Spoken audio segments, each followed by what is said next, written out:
Horizon Chess, Home Suji Reaction. This is The Ghost of Bataan. Why have I heard of that somewhere? I don't know. Arthur Wermuth. I'm probably butchering that name. A one-man army with 116 kills. Oh, for God. He should put badass in the title. I think, I don't know, it's just how I see this channel, I guess. Because that's how I started to react to this video. Like, his badass series is awesome. And I guess it's like, then again, probably all of his videos are about badass people. Some of them about equipments, obviously. But usually it's badass people, right? But I don't know. Another 116 kills. Like, this is going to be another insane guy, just like that, badass Navy guy. It's going to be something similar. Yeah. This is by the channel, The Fat Electrician, obviously. This was posted just yesterday, I guess. Why is his videos trending on gaming? What does this have to do with games? I guess he's tagging his video as games, I guess. I don't know. He should tag that as entertainment. I'm pretty sure that takes, that is like more, I don't know, interactions, like more people can see it if it tags by entertainment. But I don't know. I guess it's big enough that it doesn't matter. But yeah, this is about some badass guy. Guessing it's going to be from either World Wars or maybe Vietnam, because that's where like this kind of kill count comes from. Yeah. I guess it's in future, obviously not about United States, but we're gonna hear stories about current conflict as same number and shit like this. This is so weird. The time we live in, we're not processing it that level. But 10 years from now, we'll see this as same as like Vietnam or type of shit. Not World War, because that was way too big, but Vietnam or something like that, because it was like that. The Ukraine war wasn't bad enough. Now there's like another in Middle East now. This is all insane. But yeah, this is about some badass army guy. He doesn't say if it's like Marine or, I don't know, yeah. But yeah, it's going to be fucking awesome. Remember, people, if you like my reaction, don't forget to subscribe. That way, that can help algorithm. YouTube can recommend it to more people, I guess. So yeah, if you generally watch my video, don't forget to subscribe. And if you like this video, definitely, like. I'll appreciate it. And yeah, let's do this one.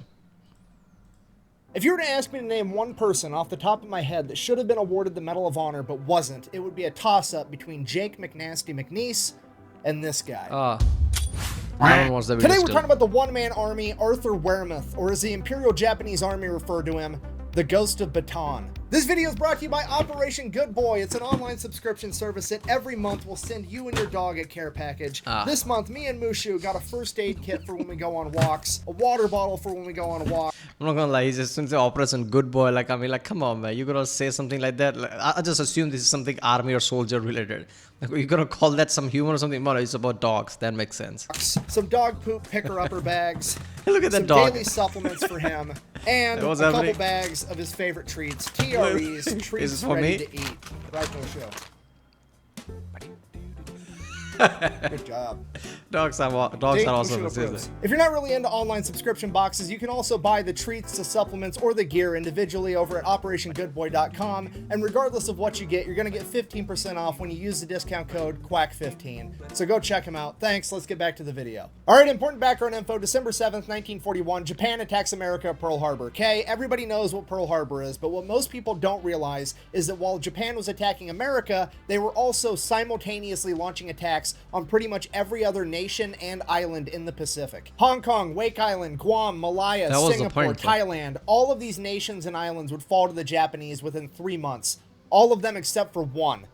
The Philippines. If you don't know, at this point in time, the Philippines is actually a territory under the United States of America, who had assumed control of the Philippines from Spain after the Spanish-American War in 1898. Because of that, there was already 22,000 soldiers there. Now, don't get me wrong, they weren't expecting to get attacked. The majority of these soldiers, 12,000 of them, are non-combat related jobs or they're Filipino reservists. But that other 10,000 was the Philippine Scouts. And I cannot stress to you enough that these guys are absolute gangsters. They were founded in 1901 by the U.S. Army. It is essentially Filipino and Filipino-American soldiers being led by American officers, and they are experts in guerrilla, anti-guerrilla, and jungle warfare. These are the guys that fought the Tan Sung rebels during the Moro Rebellion. They are...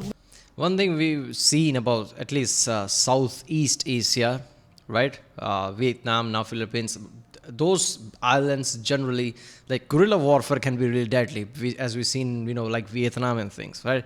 US was really powerful, but still got their ass kicked because it was like nearly impossible to basically do anything in Vietnam. They were just like too good at it. It was their land, right? They just knew it better. All the tactics US used, still like they failed. So if you can, basically be good at where you are, like use the land and place, geography at your advantage, you can be really deadly. And about the, Pearl Harbor was so big because that was like the first sign that America is directly at war. Basically, in any world wars. World War One, America did join by the end of it. It was more of a support thing. America was never threatened.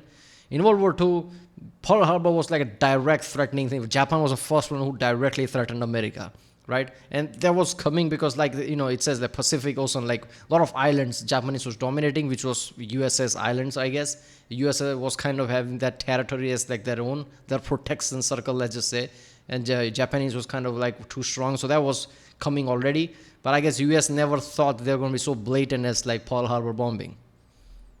Literally the men that America's patron saint of hole punching, John Moses Browning, created the Colt 45 1911 for. They are the direct predecessor of the Philippines' current special forces, the Scout Rangers, and they are probably some of, if not the last people on the planet that you want to fight in the jungle. And one of the American officers leading these men is none other than Arthur Wermuth, son of a World War I veteran that grew up in Chicago. For high school, he would attend Northwestern Military Academy, and after graduating from there, he would be denied by West Point because the only thing he excelled at in life was football and winning fistfights. His football coach said that defensively he was a tough man to get through, and offensively many points were scored through holes that he opened. Despite being rejected by West Point, he still wanted to be a military officer, so he would go to college at Loyola University in Chicago, where he would join the ROTC program and get his bachelor's degree in bacteriology, which would later become known as microbiology. So after graduating from college and receiving his commission as How is he only good at football when he got a bachelor's degree at a scientific field?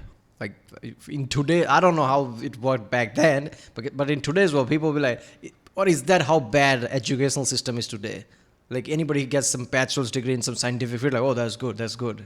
Back then, that wasn't the case.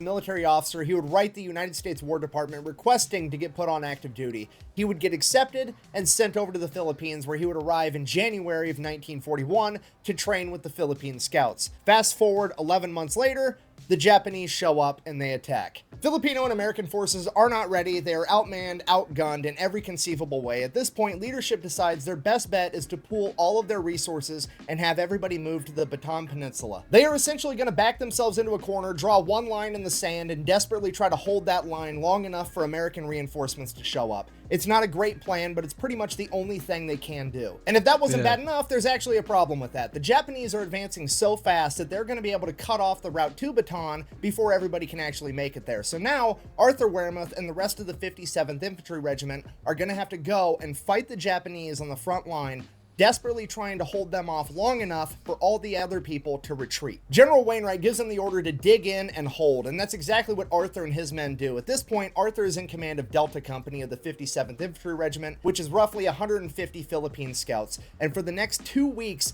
they go toe-to-toe with the Japanese army, desperately trying to hold them off long enough for everybody else to retreat. This was how Arthur and his men would spend Christmas of 1941, dealing heavy losses to the enemy. But by New Year's, they had faced the same thing and endured heavy losses themselves. By the first week of January 1942, Arthur's 150 men had dwindled down to just 37. At this point, it became clear that they were not going to be able to hold the front line, at which point they were ordered to retreat back to Bataan. But Arthur had a plan to slow down the Japanese even further. Arthur volunteers to sneak back into a city that recently fell to the Japanese by himself, because in that city there's a wooden bridge, and that wooden bridge is going to prove vital for the Japanese to quickly move troops further inland. And if Arthur can get rid of it, it is going to severely hamper their ability to do so. So Arthur is going to sneak into this city by himself with demo charges, his Thompson submachine gun, and 2 5-gallon jugs of gasoline. He is then going to make his way to Main Street under the cover of night, dump the gasoline all over the buildings, and light Main. Thompson is great, but it's not accurate, is it? Like,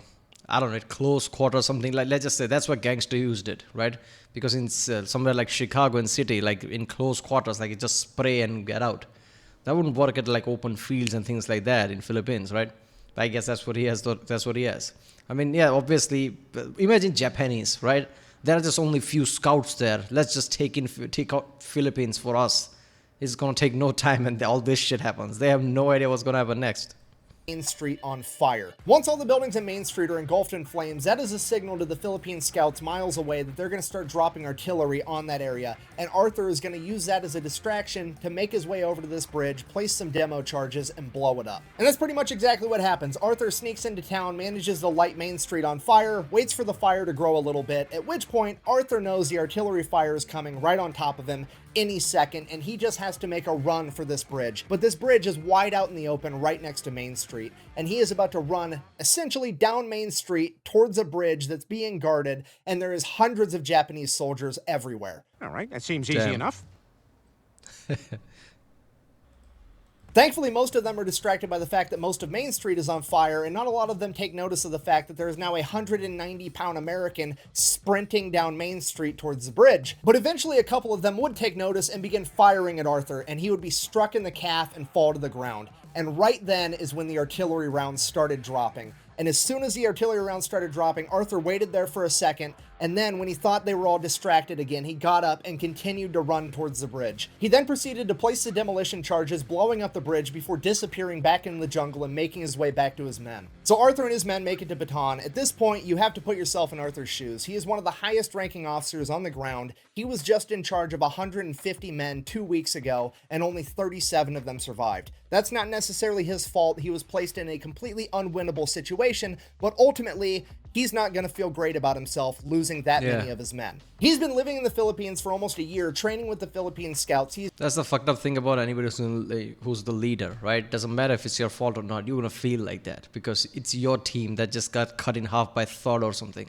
He's an expert in camouflage, an expert in jungle warfare, and an expert in guerrilla warfare tactics. And he decides that rather than lose any more of his men, he is going to go out past the front line into enemy territory by himself and terrorize the enemy. So that's what he does. He sleeps during the day, and every night he grabs his Thompson submachine gun, shot in the calf? Colt 45 1911s, and a bunch of grenades, and heads off into the jungle by himself to utilize hit-and-run tactics against the Japanese conducting guerrilla warfare. And on one of these missions, he's a couple miles into enemy territory from the front line when he hears a bunch of Japanese soldiers coming up on him. So he quickly hides in some bushes and camouflages himself, and 30 Japanese soldiers, an entire platoon, comes walking past. One of them almost steps on him, and he's just laying there dead quiet, trying not to breathe, and the troops are making their way towards the front line. And Arthur knows he has to do something because they're either going to launch an attack or they're getting reconnaissance to scout the front line. Either way, these guys gotta go. He knows that even if he pops up with the element of surprise from behind them with his Thompson submachine gun, he's still gonna lose that firefight. So he does the only thing he can think to do,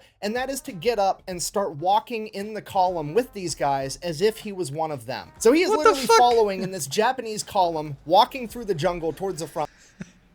Yeah, how you doing? Basically in Japanese. Hey, how you doing, Philip? Yeah, it's alright. How you doing? Yeah, I've never seen you before. Yeah, I'm new. Oh, you're new. All right. This is cartoonish, man. I'm still imagining them just marching by and he's like behind, just another guy just walking, just pretending to be them.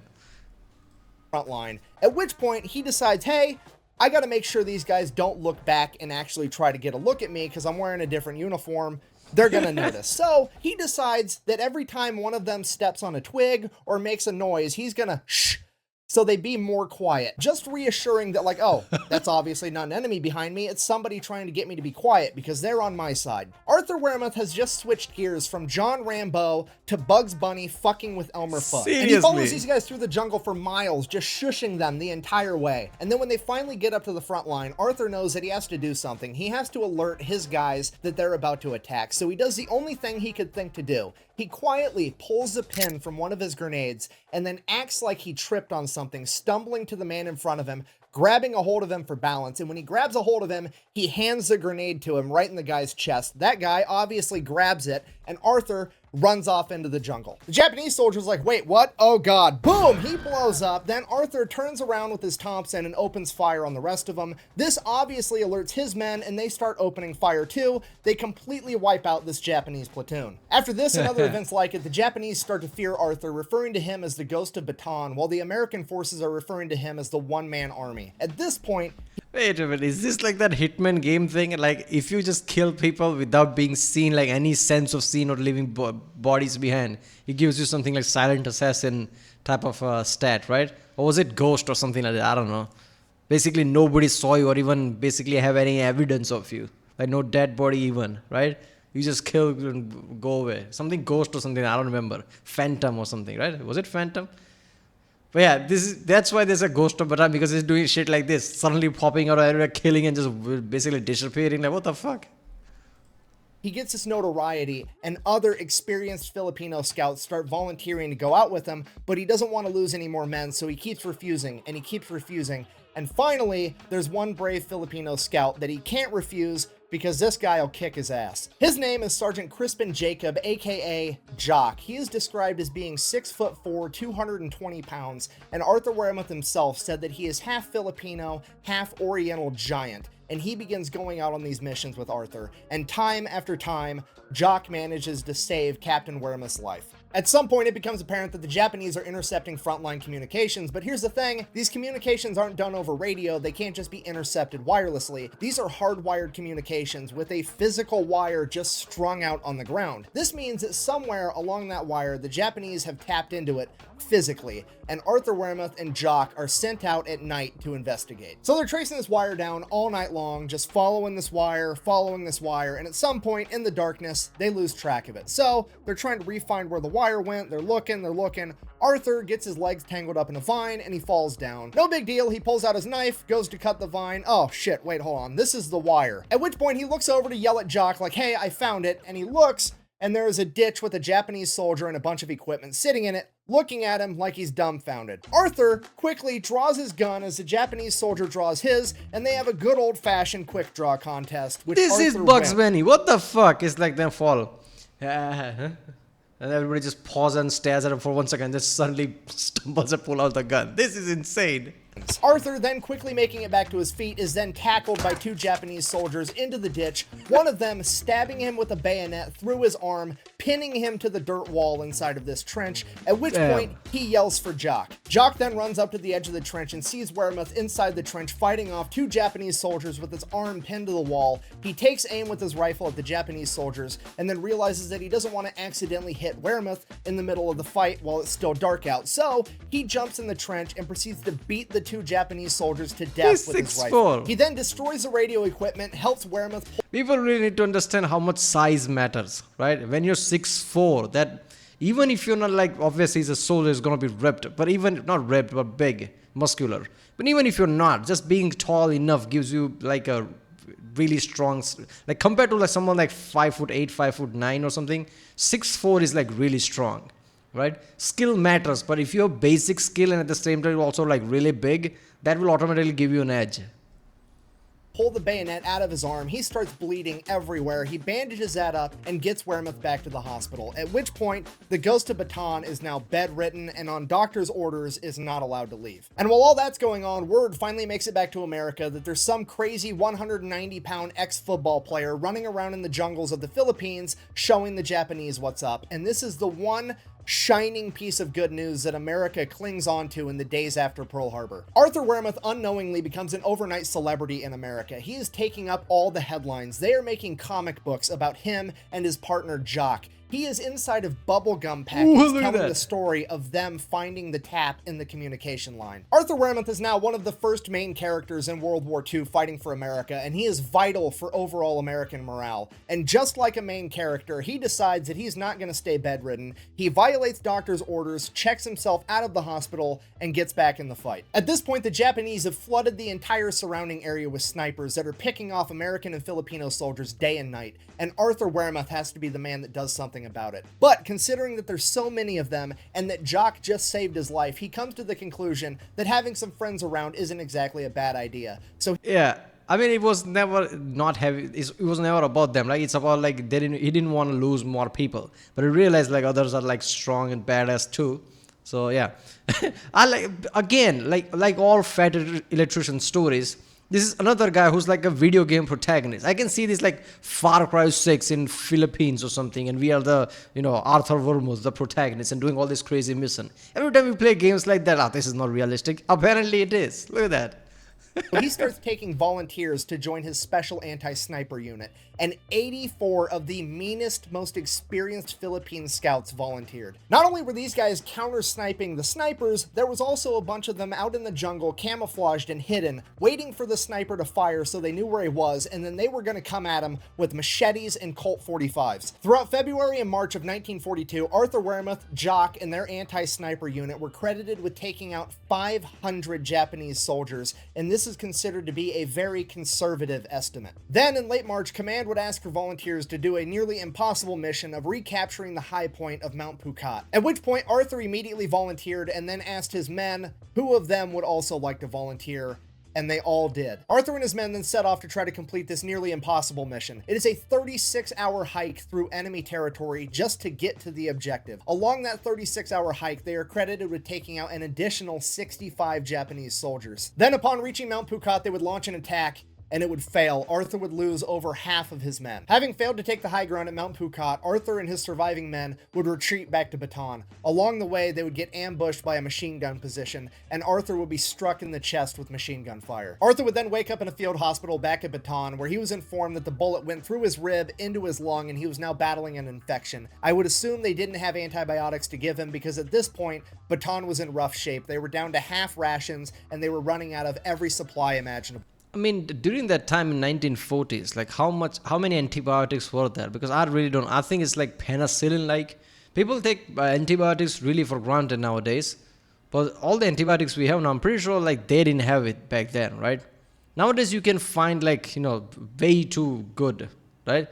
Cephalosporin, what is it called, right? Like, there's two types, like there's penicillin-like. Then there is like a different type of, that, and there's like azithromycin type of thing, like 3 types of antibiotic. And I'm pretty sure they only had penicillin type, right? So there's like all of their function is kind of different. Cephalosporin, I think that's what it's called, right? I'm pretty sure they didn't have that. So yeah, without like antibiotic and warfare, like even in there, like how would they have it? Like, did they get a shipment from US or something? Because they wouldn't have antibiotics, like even basic one, that would be like game over.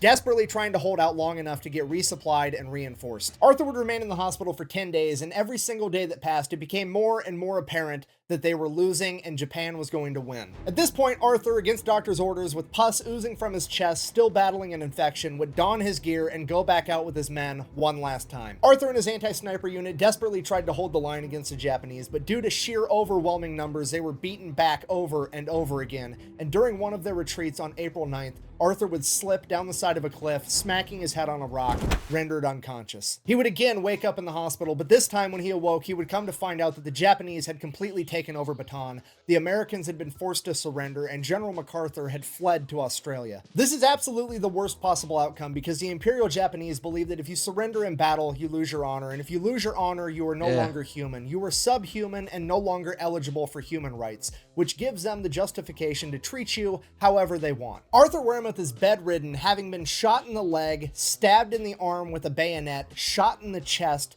concussed, and battling an infection, and he is probably one of the luckiest men there. Because pretty much everybody else is forced to participate in the Bataan Death March, and I don't really want to get too far into what that is and what happened, but suffice it to say, over 30% of everybody else is going to die in captivity as a prisoner of war.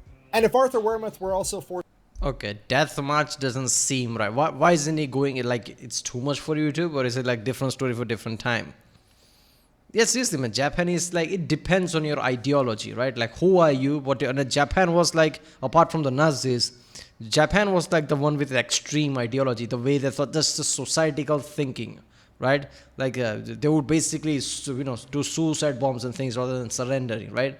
Without nuclear bombs, they would have never surrendered. Doesn't matter how much losses they have. So, basically being prisoner of war with Japanese at the time, that would be just insane. Forced to go down the Bataan Death March, he would absolutely be a member of that 30% given his current condition. I can't verify this for sure, but I think the reason that they let Arthur Wermuth have a chance at surviving is because technically he never surrendered. He was fatally wounded in battle, and when he woke up, he had already been captured. So I think that maybe the Japanese didn't look down on him as subhuman because he didn't forfeit his honor. He literally fought until he lost consciousness, and by sheer luck, he survived and woke up in captivity. After making his recovery, now Major Wermuth would find himself being the highest ranking military officer around, making him the leader of the few remaining Americans that were lucky enough to escape the Bataan Death March, and for the next year they are used as forced labor to build Japanese airstrips. One of the Americans under the command of Arthur was a man by the name of Elliot Smesler, who later on in life would write a book of memoirs about his time as a prisoner of war under the Japanese. In that book, he wrote this, quote, "The first year of my captivity, I worked on building an airfield for the Japanese. Life wasn't bad because they were afraid of the major in charge. His name was Major Wermuth, and the Japanese called him Wermuth the Lion." Now, I think this is actually further evidence that the Japanese don't believe that he actually surrendered and didn't lose his honor in battle, because they are still scared of him despite the fact that he is calling him the Lion. And he definitely didn't surrender, because while Arthur and the men under his command did build the airstrip they were told to build, they sabotaged it so that the concrete would buckle underneath the weight of Japanese heavy bombers, not only damaging the airstrip, but the bombers as well. Yeah, despite being a... You know what, you think like regardless of what, like they're they're helping Japanese right now. Like people would there are some a-hole people would still see that as like a working anti-way. But if anything, this is better, right? Because they would have built Japanese airstrip or whatever somewhere or not. They would have... The point is, whatever plane that is going to take off and land there are going to be destroyed now, because as soon as they try to take off, they just, the floor is going to buckle and it's just going to crash, and there you go, the plane is gone. So if anything, just by being captured, they actually did even more damage to Japanese. POW for over a year, Arthur and the men under his command are still finding a way to slow down the Japanese military. Because of this, Arthur and the men under his command are sent to live on a hell ship known as the Oryoku Maru, which, if you don't know, a hell ship is essentially a POW camp on a boat, and they are infamous for their horrific living conditions. The only thing worse than being a starving POW is being a starving POW on a boat with no shade while you're seasick. Then on January 9th, 1945... Seriously, research like how pirates used to live. And these are pirates in their own fucking ship. And that's the bad condition. Now imagine being a POW on a ship. How insane bad that would be. And Arthur basically went through the infection shit, and I highly doubt he fought off infection 100%. Right? There will be still some traces left. So he will be more susceptible to more infection and injuries in future. And he's going through all this shit. How bad as you have to be, you're still fighting off all this? The USS Hornet, an American aircraft carrier, would mistake the hell ship for a troop transport and bomb it. This bombing would kill over 250 Americans instantly, wounding and injuring almost every other American on board, including Arthur Wermuth. Despite having his wounds go untreated while starving to death, Arthur still somehow managed to survive, making it to Japan to be inside of a POW camp there, where he would later be freed after Japan surrendered. When Arthur Wermuth shipped off from America to the Philippines in 1941, he weighed 190 pounds. When he finally got to return home to America after 160? World War II, he weighed only 105. He would then be awarded 4 Purple Hearts, the Silver Star, and the... 105 from 190? That's insane, man. 190 is oh my god. That would literally have some kind of an organ damage, man. I get it, timeline is still big enough, but still that level of losing, that's half of his mass. The Distinguished Service Cross. He is credited with 116 kills and will go down in history as the one-man army of Bataan. Despite this, he credited his men, saying that 90% of what he was able to accomplish was due to the Philippine Scouts, and that they were the best soldiers in the world. So in conclusion, the fall of Wake Island in the Philippines are considered to be some of the first losses dealt to America during World War II, but in many ways they were also some of the first victories, as stories of heroes like that of Hank Elrod and the Marines of Wake Island, and Arthur Wermuth and his Philippine Scouts reached the rest of the world. It would become clear to America that this war was winnable, and it would become clear to Japan that they had a lot bigger fight on their hands than they ever anticipated. Thank you for watching. Best way to support the channel is go check out thefatelectrician.com. Quack bang, out.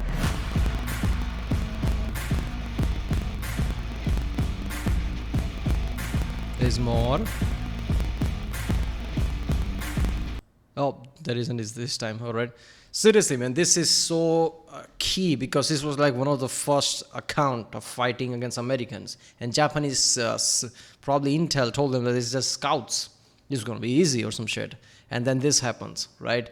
And, but even by the end, when they have basically slaves at that point, building an airstrip, and they're still sabotaging. Even in Japanese, Americans are some hard-minded people, that is. So moving forward from that, they're just going to be this kind of a stigma around it.